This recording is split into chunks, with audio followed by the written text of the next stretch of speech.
Welcome to the Tech and Ed Podcast, the only podcast to cover the geek side of EdTech. Welcome everyone to the show. My name is Tamer. I got my awesome co-host with me, Mo. And today we are going to be talking about a lot of things, but mainly the devices and tools your techs have. Exciting stuff. Very exciting stuff. But before we get into that, of course, let's do our weekly update. And man, what a week it's been. It's been a little crazy, everything has been moving to online, e-learning, extended learning, whatever we want to call it. Distant learning. Distant learning, word, right? Yeah. So, we did, our middle school kids have Chromebooks, high school kids have Chromebooks. We did packets online, and, it's been a challenge to make sure that everyone is able to connect. Everyone has internet. Teachers also are able to connect and constantly communicate. And just making sure we're posting information on our website. It has been a busy week, I'm sure, for everyone, and specifically in New Jersey with quarantining going on and all the new cases. It has been nonstop. How about you? Yeah, I mean, much of the same. Like you said, I think everybody that's working in schools right now is kind of in this unprecedented time of just trying to, get everything online and, we're closing schools, but education has to continue somehow. So, we've all been kind of launched into that, whether you're a district that's been one-to-one for a while and, you do some stuff at home or you've never done it. I think we're all kind of in that world now of doing that. And it's been crazy, but I have to say, one of the things that I'm really impressed with are all these vendors that have been coming out and offering their services to school districts for free. And, it's a double-edged sword. I think there's some things you have to keep in mind when you're looking at those different services. But it's really impressive to see all these vendors really, standing behind the schools and really being there to support them and things like that. So shout out to all the vendors out there and all the different software companies, internet providers, whoever you are in providing your services to schools at very little cost to no cost in this time that, like I said, it's a very uncharted territory, if you will. Yeah, but we appreciate it. No, absolutely. Trust me that we appreciate it. Absolutely. And thank you so much for everything that all the companies have done for the past week. Yes, absolutely. I do have to say, like I said, it's a double-edged sword, so there's a couple things that you want to keep in mind. I just have to say this is like because once it's over, yeah, exactly. And then they start billing. Exactly, that's the thing, right? So my general advice to anyone is, keep it simple. Do what you've been doing. If you have tools that you've already been using, use those tools first before you're so quick to jump into a tool that you've never used before, an online tool or resource that you may have never experienced with or experimented with rather. And also just be mindful of not just the vendors, but teachers that are now responding to emails and talking to a lot of different people and communicating via email. For the teaching staff to just remind them, be cognizant of what kind of information you're putting out there. And, it's unfortunate, but in every scenario, there's always those scams, right? So you got to watch out for those people that are claiming to be parents of students that they may not be, software companies that are asking for, your class rosters, and they may have nothing to do with anything that your school is doing in their distant learning program. So just be very cognizant of the student data that you're sending out back and forth. I think that's going to be something to just take a note of. Yeah. A lot of threat actors right now. Unfortunately, even, there are just people out there that even in the midst of all this are still trying to capitalize. And it's unfortunate, but we got to be here to help. Yep. So let's get down. I think everyone's tired of hearing about Corona and, we're not, I think we said it last time. I'm not a doctor. You're not a doctor, right? So I don't want to get too much into that because there's plenty of discussion about computer doctor. Yeah, I'm a computer doctor. There's a lot of discussion on the Corona stuff elsewhere, but let's get back to, what we're here to talk about. I almost said student devices, technician devices. Technician devices. What tools do your techs have? What are the essential tools that you use in your department? What's your model look like? Sure. Tell me about it. So I have a bunch of tabs open here, and I want to share them with everyone. This is what I've tried to support my group with. I think these are the tools and resources that each department should have. Some tools should be with every technician, and then some tools, maybe you have one or two in the department and are used as needed. So if we switch over to my computer, I'm just going to start. This is a pretty basic USB-C multi-adapter for laptops. It's from StarTech. And nowadays, everything is going USB-C. A lot of devices, Chromebooks, everything has USB-C. And generally, you don't have your VGA or HDMI built into those devices anymore. And so these adapters are key. Just going right into the next one is a Greenlee multi-tool 6-in-1. I think this is just a generic screwdriver that can be used for everyday, day-to-day things, right? We can never have enough screwdrivers. I think, whether it's electronics, non-electronics, something you're putting together, maybe like a rack for your department where you're going to hang up equipment. That's a good point.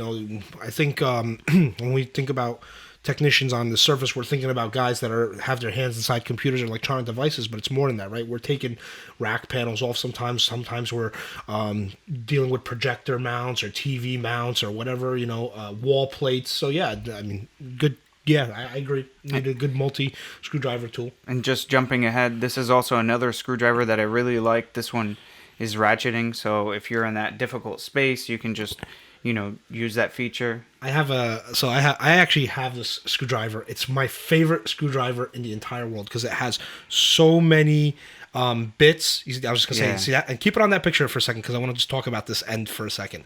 So it has so many bits like with it, right?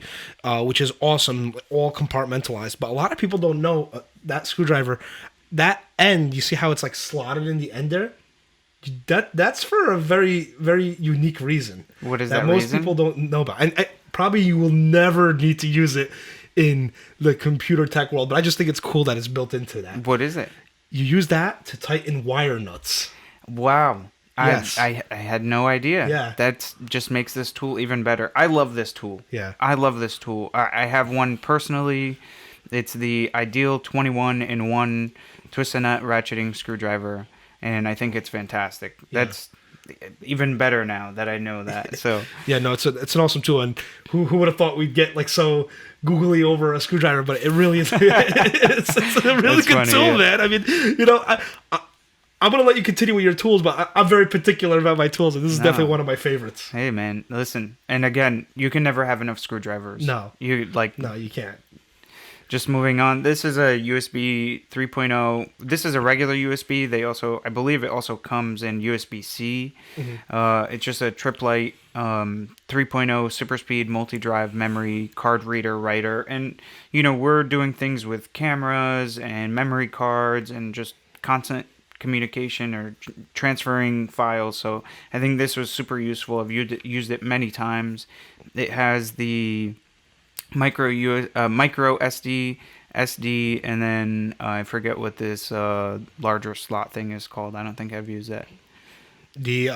I think it's called compact flash. I don't know. It's not very compact. No, it's not. You think as geeks we should know all these different SDs, but I mean I use micro SD and mini the regular SD. Regular, yeah. Yeah. So I mean, but no, it's a good tool. Good tool. And just real quick, you can get an adapter if that's all.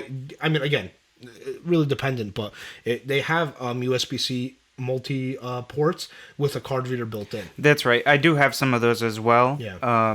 This was just if you want to segment it out. Yeah. No, it's a good tool to have. Just moving along.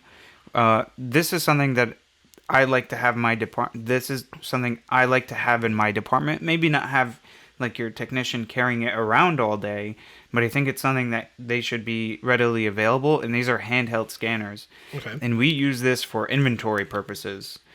And this gun particular, I did my research, and correct me if I'm wrong, anyone on the internet who's listening to this, but I believe this gun will scan any barcode. QRs too? QR. Or I don't know if that's... It will scan a QR. It scans the crazy barcodes with all the different things, the regular barcodes, just the up and down lines. Yeah, code 39, I think they're called, or I- 128. yeah, they I- have all different. This scanner scans everything, and the fantastic part is it also works with a Chromebook. So there's no crazy driver that you need to run this, which I love the fact that Is it wireless? it is not wireless. Okay. You plug in like a USB plug? USB and plug it into the computer. It gets power from the computer, and you just scan. I think the only issue that I've had is if you have a clear case on top of the device, it will have trouble scanning through that. But I think that's any scanner, just because it's a laser. Right. The reflection off of the plastic, it does give it a little bit of a problem. Highly like this tool. I have two questions, and maybe Sure. I'm going to borrow this from you one day That's to test, fine. because I have some barcode scanners, same thing for inventory and stuff. But I recently I moved into metal asset tags as Okay. opposed to the laminate and the paper ones, and I can't find a barcode scanner that scans it like accurately every single time. So I want to try this on that, but I'm more curious about scanning barcodes behind phone screens. Like if someone presents a barcode to you in the phone screen. And the reason why I ask about that is we're going to be pushing forward with digital IDs for our students. So as our students come in for support and stuff, it'd be nice to be able to pull up their accounts, and I'm sure they're going to just show us their phones and things like that. And we, for all different reasons, but I am curious to check this one out. Yeah, absolutely. I don't know if it will scan screens, but I don't think it'll be a problem, really. Yeah. To be honest, it's a laser. It's just detecting the white space and a barcode, and I think it would, no problem. So there's 2D and 3D barcodes too. Yes, apparently. it does. It does. It does 2 and 3D. Okay. Yeah, I wanted to make sure I bought a barcode scanner and I wouldn't have to buy another Another one. barcode scanner. Yeah. Oh no, it's because look, I'm telling you, I actually, I'm on my third barcode scanner. I'm just not happy, and I think my biggest thing is I've been looking for something that's wireless and affordable, which No. doesn't really exist. I don't think. No. I don't. I tried to stay as hardwired as much as I can. I feel like with the wireless, sometimes you deal with specific drivers.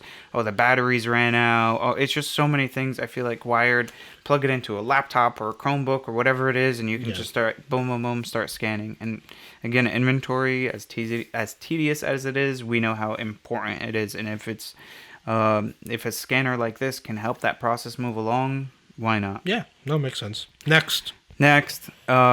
This is, I think, I love Yes. this. I love this. It is the Rhino 5200 label maker. And I think you actually told me to Yes. buy this. Yes. So if you want to go ahead and talk a little bit about it. So the reason why I love this label maker as opposed to all the other label makers, listen, bottom line is get a label maker. You're going to need one, right? But for the department at least. But what's nice about this is that you can actually do panel labels. You can tell this network panels? like network panels. You can Okay. say, hey, I have a 48 port patch panel. My ports are this far apart. This is the spacing I have, and you can actually do all your panel labeling. You can do your port labeling. You can do electrical panel labeling. So this has all that built in, and it has the label variety that it comes with, like really aggressive, tough, durable labels, and that'll withstand temperature and heat and all that you can get for this. It's just a really nice label maker. I believe. Anyway, it tells you what's compatible to different sizes. It's almost anything you'll need. And the fact that it's rugged. Yes. And it comes in a nice, cool case. Yep. It's Rechargeable rugged. batteries. Mhm. I love this thing. It's fantastic. Yeah. Label your network panels. Label your patch panels. Label your cables. Trust me. Oh, that's the other thing that it can do is the cable labels. And I haven't used that yet. Yeah, I haven't either, but you can buy they make a label that's 4 cables, and I don't know exactly how it works, but I'm pretty sure it's like a heat shrink kind of thing where okay. it prints on it, and then you can like it's like With a a heat sleeve gun? and shrink it onto a cable. I haven't tried it yet myself, but Very I cool. think it can do that. Very cool. I believe so. I believe I saw that. And it does barcodes. Code 128, code 39 barcodes. Mm-hmm. So cool stuff. Yeah. Moving along, we have Velcro. I love this Velcro. It just comes in a nice long roll. It's not pre-cut. I like this, me personally, because, you know, if I need a short Velcro or a long one, you just take the measure, cut, and then you Velcro whatever you need. I am very, very meticulous when it comes to my network racks, and I'd like to have a nice, clean network rack. And this is definitely helps with the network racks. And also, as you're setting up offices and different desks and whatnot, give your guys a roll. It'll last them a long time. So, moving along is I'm going to jump the Fluke. Oops. The Fluke Network toolkit. Now, I don't plan on giving everyone one of these, but I really like this one because it comes with everything you'll need. And I'm just going to zoom in and start from the right to the left. So it comes now. I'm pretty sure everyone knows Fluke Networks is pretty good stuff. It's generally very good hardware, but it's expensive. So just starting from right to left, this is the micro scanner. It's a cable tester that'll also show you PoE, distance of the cable, what pair is bad. Very reliable. Moving along, it's just a digital tone generator, which the micro scanner can set a tone, and you can, you know, The probe. The probe, yeah. And, you know, anyone who's done any network troubleshooting understands how important it is to have a decent tone generator. Some batteries are included, but then it comes with the like network toolkit, and it comes with a belt loop that you can put everything into a patch or a pouch, and you have your shears, you have your punch down tool, you have your flashlight, and you have your cable stripper, all kind of compacted and put on your belt. And I love this thing. You know, unfortunately, it's very expensive, but I highly recommend it. It's amazing, really. I mean, and you know, if you're doing, we're tech departments, right? At the end of the day, this is our bread and butter. This is what we're doing all day long. So it makes sense to invest in good quality tools. So you know, I mean, Fluke is expensive stuff. It is. But Did you also had a toolkit, or did you want to come back go to that after? I could talk about some of the stuff I have. I just I was gonna let you go through all your stuff. Sure. I think I have one last thing, which is my favorite toolkit, and this is the iFixit. And I personally like to buy the Repair Business Toolkit because it also comes with a bag. So this is like almost a forgotten thing, right? You get all these tools and you're like, where am I going to put everything? And so if your crew has backpacks, they can put them in the backpacks. If not, this is like, it comes with a bag that just keeps everything in one consolidated place. So it's the bag big enough to fit like everything? Yeah. I mean, not like a full, like the Fluke Network toolkit. It won't fit that in there, but your screwdrivers, your adapters, the Velcro, any of that stuff, it'll be able to fit. But this comes with everything. This is a magnetic board so that you can put screws on there so you don't lose them. It comes with a set of specific Torx screws with all the different types of sizes. And also, this is the main toolkit that it comes with almost every bit that you'll ever need to open up any device. But I really wanted to make sure, you know, we never ran into a device that we couldn't open. Yeah. And this is it. This is it, guys. This is my favorite toolkit, and I have one personally. I have just this kit, but I love this thing. It is amazing, and I highly recommend it. It also comes with a multimeter and some grounding kits and you know, some squeegees and different things. But really, the Torx screws and this kit, it is amazing. I love it. So I know you had a couple toolkits and stuff that you wanted to share with us, and I mean, close, and we have our own styles, right? Yeah, absolutely. I have my tools that I like just from years of experience. You have your tools that you like, and we always bounce ideas off each other, and so I don't know if you want to share a couple of those. Yeah, no, I mean, first, I there's a lot of tools that you use that I purposely didn't. I'm not going to cover because I know that you knew you were going to cover them. Like the iFixit kit to me is a no-brainer. I Like love that, it. like It you is have to have fantastic. that multi-school screw. I said multi-school. Multi-school. Multi-screwdriver tool from Ideal. Mm-hmm. That's one of my favorites. What I will talk about is the Fluke tester, because that is something I just it was a little out of my budget at the time when I needed a network tester, but I did some research and I found something that was really good that's out there.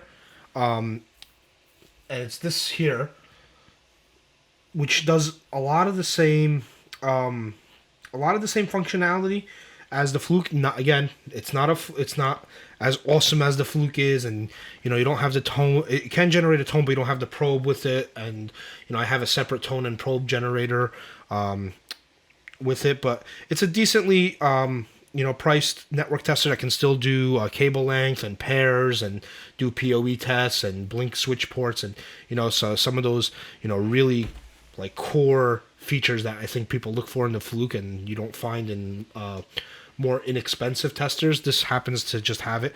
I think it's priced between like $600-700 as compared to the thousands that the Fluke tester's in.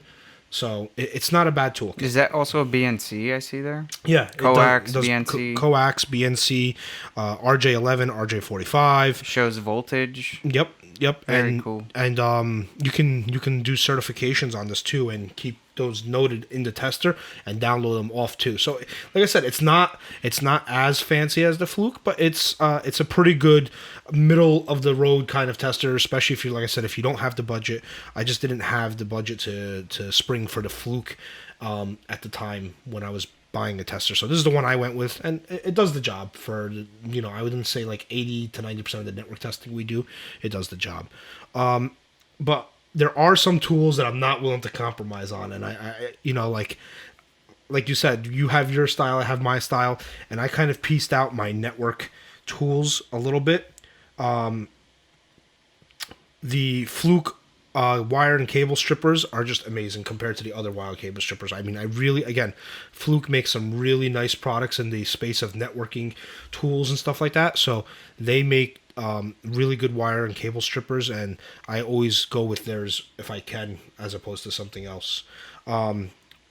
Their punch down tool, again, It's good stuff. it's just stuff. I've had other punch down tools, and my biggest pet peeve is when I'm punching down and that cable doesn't snap off on the blade. You know what I mean? I'm sitting there like Yeah. twisting the cable, like trying to Yeah. get it to snap. I mean, I've never really had that problem with the Fluke blades and the Fluke punch downs. I mean, and good impact without being too aggressive in the force. Because you don't want to hurt yourself. Yeah. And you also don't want to break any of the plastic that you're punching down into. Yes, and I've done that. I've had to rip apart jack because I've punched it down wrong, or I went too aggressive on the force or whatever it is. Like we're getting like into the very particulars, but like I said, I'm very particular with my tools. And then same thing with the crimper, module crimper. This one's nice because it has the the cable cutter built in. It has the little wire stripper built in, so it's like a all-in-one kind of tool. RJ11, RJ45, all in one. Again, really good crimper. Doesn't require too much force. It's ratcheting. And so I just those three are like my big like Fluke I have to have, and those, believe it or not, I give every technician those three tools. Like, so I know, like, the tester, we have one for the department. With the label maker that you showed, we have one for the department. But every technician gets a crimper, gets a punch down tool, gets an iFixit kit, gets a screwdriver. And while we're on the subject of screwdrivers, I have to point out Klein came out with this tool. I think This is cool. last year. Yeah, this is really cool. So it's a multi screwdriver with a punch down blade built in. So one of the multi tools is a punch down blade, and that's really nice because there's so many times where you're just you open that that wall plate or that that patch panel, and you see just something that just needs to be really quickly hit back down with a punch. Just came a little loose, and this is just a really nice tool. It has the punch down blade. Flip the blade real quick, punch it back down, and you're back in business. You don't need to go digging around for other tools. So You don't have to grab like the screwdriver and the punch down and maybe like some other tools Yeah. that you might need. This is Yeah. Flathead Phillips, and then I think it is both RJ45 punch and the Telco. Yeah, The 66 110 blocks, the yeah. 66, yeah. So, and what's nice is that the tips that this has are literally like the most common size for like wall plates and stuff like that. Perfect. So it's like literally, like I said, it's literally made for just like really quickly getting behind that wall plate or getting to that jack and just really quickly hitting it again. Sometimes, you know, you get those over time, the cable just gets a little loose and you're not necessarily repunching the whole jack or replacing the whole jack, but you just gotta, you know, give it a little love tap back in, if you will. Awesome. And then the shears and the splicing kit. I love this kit in particular from Klein. I don't know, just this knife is so sharp. It's What do you use the knife for? sometimes if the stripper didn't you know, do what it's got to do, or if I'm just, you know, just You don't use your literally teeth? splicing. No, I don't use my teeth. No. You know, to be honest with you, it's just a good multi knife and shear. I mean, it's really essentially made for splicing in the middle of a cable and pulling a pair and whatever. Cool. But it's just a nice solid knife and shears to have, and every tech I think should have this in their bag, in addition with the crimper, the screwdriver, the punch down tool, and a wire stripper, and the iFixit kit. I think those are like the core essentials that every technician should have, just so when they're walking in and out of a classroom, anywhere they're walking, they have basically the tools on them to do 90% of the problems they may encounter. Awesome. Yeah, so that's all physical tools, right? And like, you know, Actual tools. actual tools. But I think another thing that's really important to talk about is the devices, right? So what's your opinion on technicians, the device that they're carrying around? What electronic devices should they have? What are your thoughts on that? So, just to backtrack, to go back on the tools, I just did want to say something about this. Oh, sorry, I kind of jumped the boat there. No, it's okay. I understand all these tools are very expensive, and there may be some schools that may not be able to afford them, but I think it's very important that you buy good quality tools that are going to help your technicians do their job. Yeah. I remember when I was a technician, and I would spend an hour just trying to find the right tool or the right bit, or I didn't have the right screwdriver, and I would just get frustrated and go buy them myself. Mm-hmm. And that's just time wasted. That, you know, that problem could have been fixed so much quicker, so much easier. You don't have a frustrated technician. They are prepared for whatever they need. Yeah. So spend a little bit of money, get good quality tools, make sure they understand they're good quality tools and that they take care of them. And that is my piece. That is my piece. Is like, No, it's spend the money. It's a valid point, right? Like I said before, this is your bread and butter. Your technicians are out there fixing problems on a daily basis. They should have the best tools to do their job, right? That's what they're there for. That's what they're doing. You're not talking about like a home hobby guy who is running, you know, a couple network drops one time and he may not do it again for the next 6-7 years. Our guys are out there every single day. They're touching cabling. They're opening up computers. They're opening up devices. So get them the right tools. Get them good quality stuff, because they're going to be using it every single day. And like you said, it's time. It's time, right? And frustration. Time and frustration.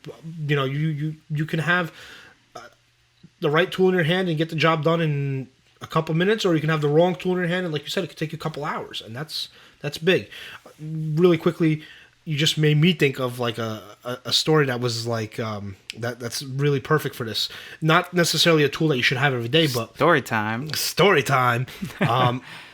We were doing a rack swap out in my school like a couple of years ago, and there was a problem with the rack and the way that the the hardware was mounted, and I couldn't get to a bit that ended up actually snapping. Like the head of the bit actually ended up snapping, and like I'm sitting there with like different pliers, and I'm going back and forth to the office, and I must have spent like 3-4 hours, literally 3-4 hours trying to get this right bit and like get And I was like, finally I got frustrated. I'm like, I just need to cut this thing out. I'm just gonna cut it out. And so I went down, and I, now at this point it's summertime and like the maintenance guys are out all doing their stuff. I'm like digging through their shop and I couldn't find what I needed, and I got so annoyed. I literally got in my car. I drove home.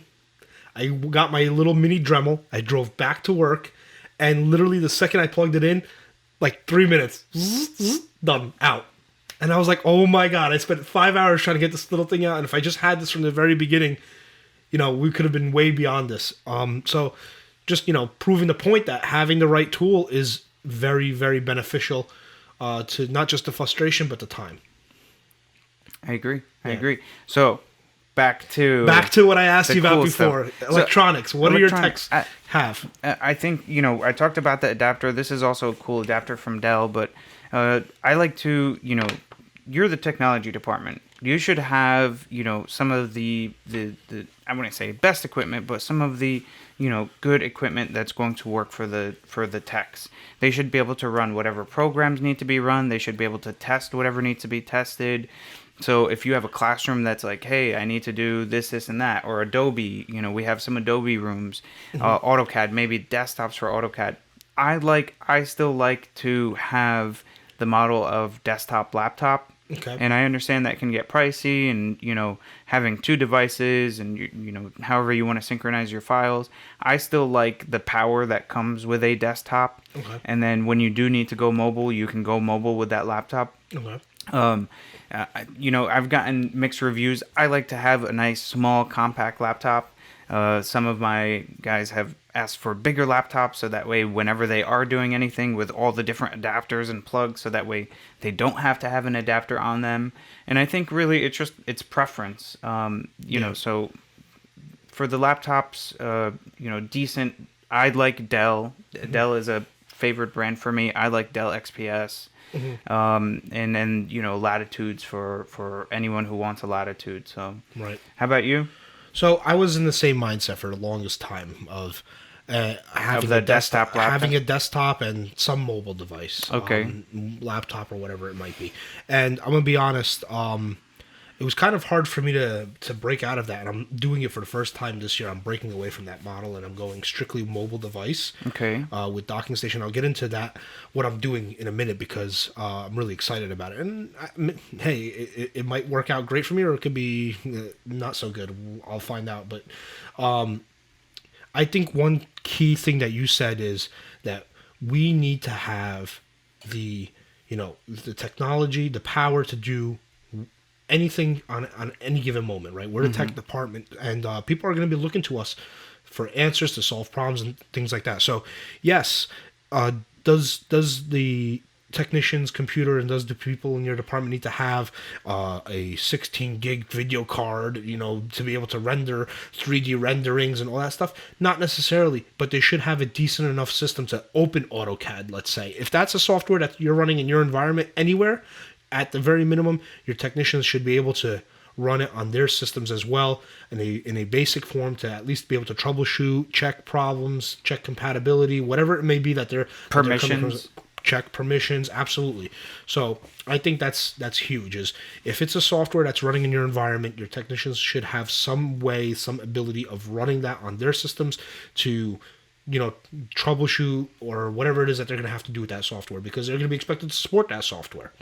The second thing is, it's a perception thing. If I'm in the technology office and I'm asking a technician for help, the last thing I want to hear is his computer isn't working or his computer's too slow, right? That does not give me any comfort. If I'm a teacher, if I'm a student, if I'm a administrative assistant, if I'm in the office and I'm in the tech department and the guy who's supposed to be helping me, his computer's not working, right? It's almost like the device is also a reflection of you and your department. Absolutely. That's my point, is that you want to give them something that's powerful. At the end of the day, you're the technology department.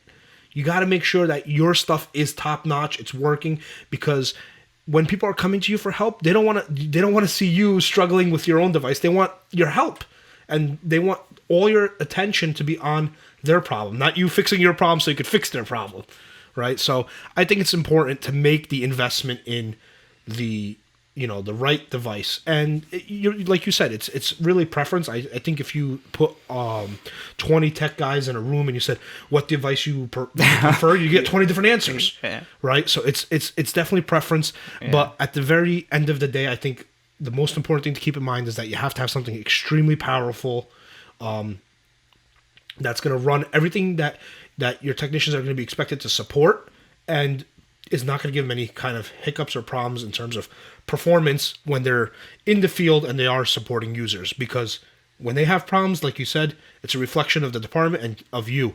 That all being said, I did something unique this year. I got away from the desktop laptop mobile device model, and I'm going strictly with 2-in-1 laptops.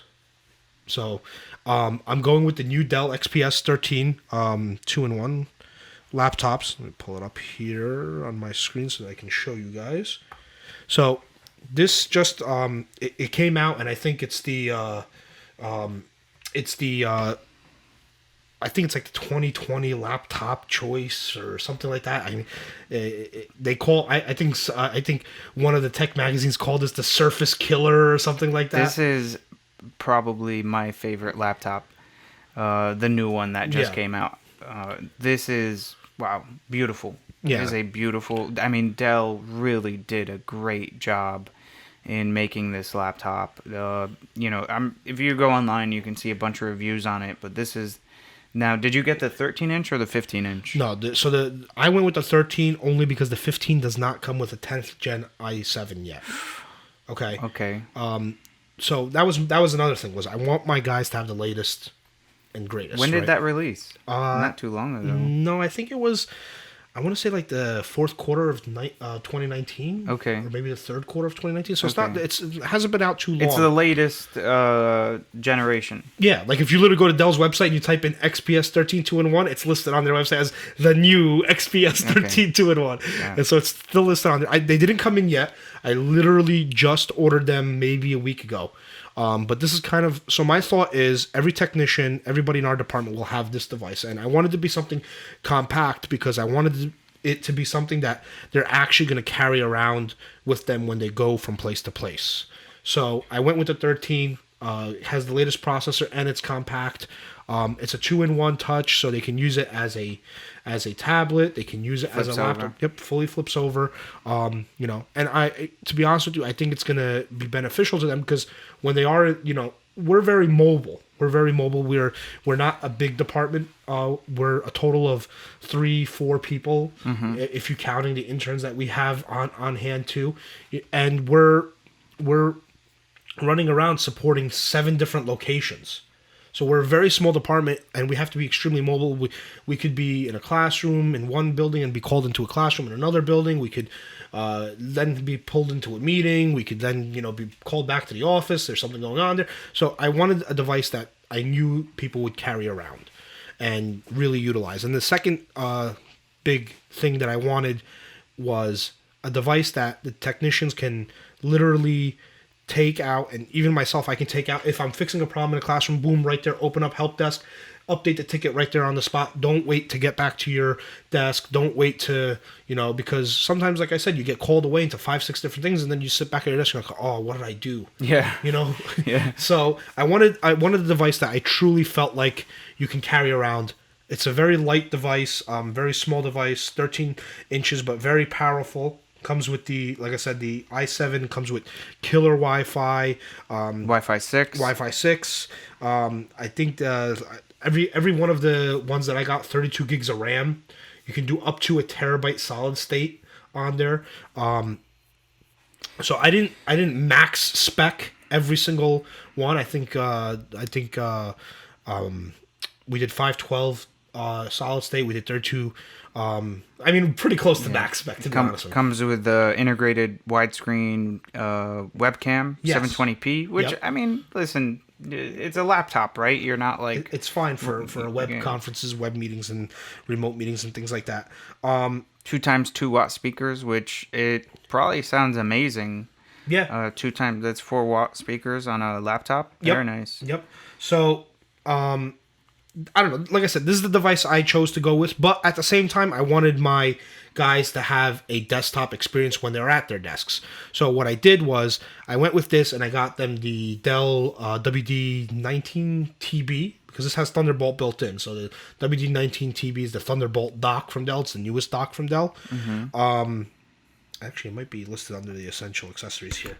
Yes, it is right here. So I got each tech disc because at each tech's actual desk location, they have two Dell 24-inch HD monitors. They have a keyboard and a mouse, and I let them, whatever keyboard and mouse you want. That's your. I feel like that's like a really personal choice. Preference, what type of keyboard and mouse? Yeah. Yeah. Now, what I thought was interesting, what you also got for the docks. The brackets. Yes, yeah, yes. bracket. I was didn't telling you even about know that Yes. they came with brackets. So the WD-19 Dell docks come, and you literally have to look for it on their website. And it's like an additional $30, but it's literally just a bracket that you can screw the dock to, and then the bracket can be screwed to the underneath the desk. It can be screwed to the wall. It can be mounted on a Dell Visa mount. Okay. And mounted to the back of a monitor. Oh. Wow. So it's another $30, but you know what? To keep the dock protected and in place, in a solid location, it's a $240 dock. I think that was one of my pet peeves when it came to those Thunderbolt docks. Is it just kind of like laying on your desk? It's just there. Yes. And it's ugly. Yes. And I think that's very cool. Yeah. Very so cool. that bracket lets you, screw the dock down and then tuck it away, whatever, and that way all you have is this wire that's coming up. And I have to say another thing about the WD-19 dock is that it's modular.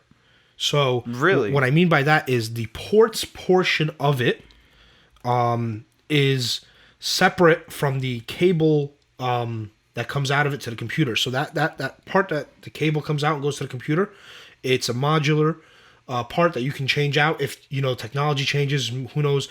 Next year we're gonna have USB-D or whatever it might be.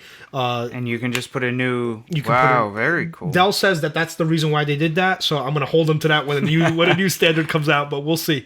So I did the dock for everyone. I did the bracket for the dock for everyone. I got them each the system. I got them the little mobile hockey puck that you have.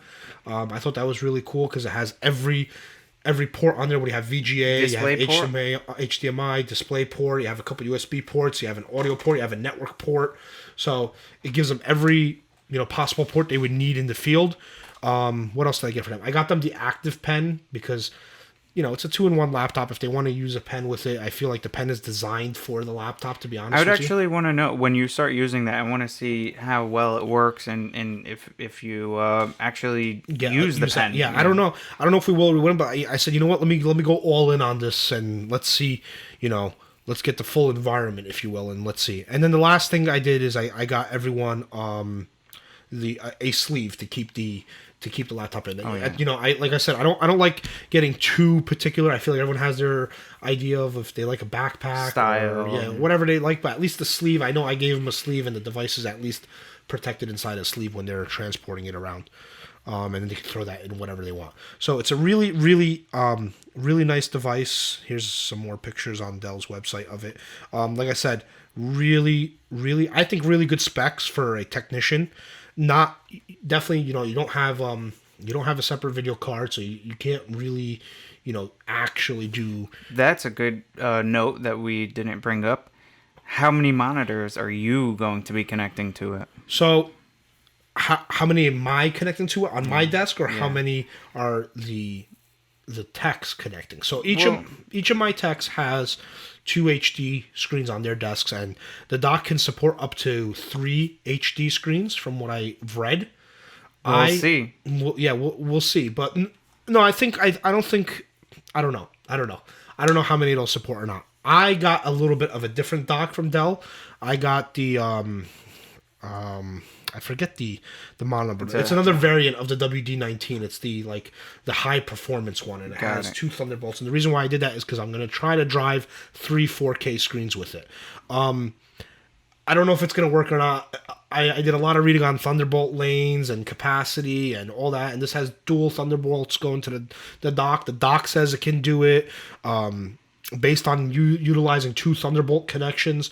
You should have the capacity to do it. The Intel graphics, the 10th gen chip says it can do it. Everything says it can do it, but it's when you put all these pieces together that we'll see. So we'll see. If not, I'll run my 4K monitors at a lower resolution. But I love this laptop. Yeah. And they just keep every year. They've been making it better and better and better. Yeah. So, isn't that what you have right there? Is that this is the old version? That's the old version. This is right? last year's model. Yeah. Okay. Yeah. So I mean, like I said, I'm gonna see how it goes. It's the first time I'm doing this. First time I'm saying let's ditch the desktops and all that stuff, and let's go with this. Now there is one thing though that I did do that I did not change, and that is I gave every technician a Chromebook as well. So I'm not expecting them to carry this Chromebook with them everywhere they go, but we're in my district we're big on Chromebooks. I want to say we're probably like 70% Chromebooks, and then like 30% PCs. Very few Macs. I think I have like 30 Macs. Maybe like your labs, teacher stations might be like actual desktops. Yeah, exactly. But or laptop. But my point is that if we have so many Chromebooks, our student devices are Chromebooks. I want them to at least have a Chromebook with them if they need to test something, they need to check something. So they each still got a Chromebook, just like any other person would in my school, so that they can I'm just going to switch this. Yeah. Man. So very, very, very good idea. Very good idea. Yeah. So that's kind of where my mind is. I'll let everyone know how it plays out for us in a future episode. I would be interested. I also, maybe next year or once I'm due for a hardware refresh, I'd be interested in seeing how the docking station model, because I love being on a desktop. Yeah. I enjoy the desktop experience. I really do. Yeah, no, I do too. And like I said, I mean, you're trying to be innovative. You're trying to change it up. I'm just seeing what's going to happen. Trying to. To basically see what's going to happen. Next month's episode. Okay, guys, so I bought a desktop. No. Next month's episode is going to be, all right, guys, so Dell's return policy is actually really great because, I don't know. I don't know how it's going to play out, but I'll let you guys know. And just as a not related to anything we're talking about, I know I said this not last episode, maybe the episode before, that I ordered the new S20 Ultra, and this is still not it. But I'm told that it shipped and it should be in my hands soon. So I'm excited to get that. Soon. I'm excited to get that and just talk about that and let you guys, that's more unrelated to the educational stuff, but just to nerd out a little bit. Cool. So with that being said, I just want to thank everyone for tuning in. And remember, you can find this podcast. We normally post every Tuesday. And we're on all the major platforms, including YouTube. So feel free to check out some of our videos. And for some more information, visit us on www.techandedmedia.com, as well as all of our social media. And we'll put up a cool picture of all those there. Yeah. So again, thanks for tuning in, and we'll see you next week.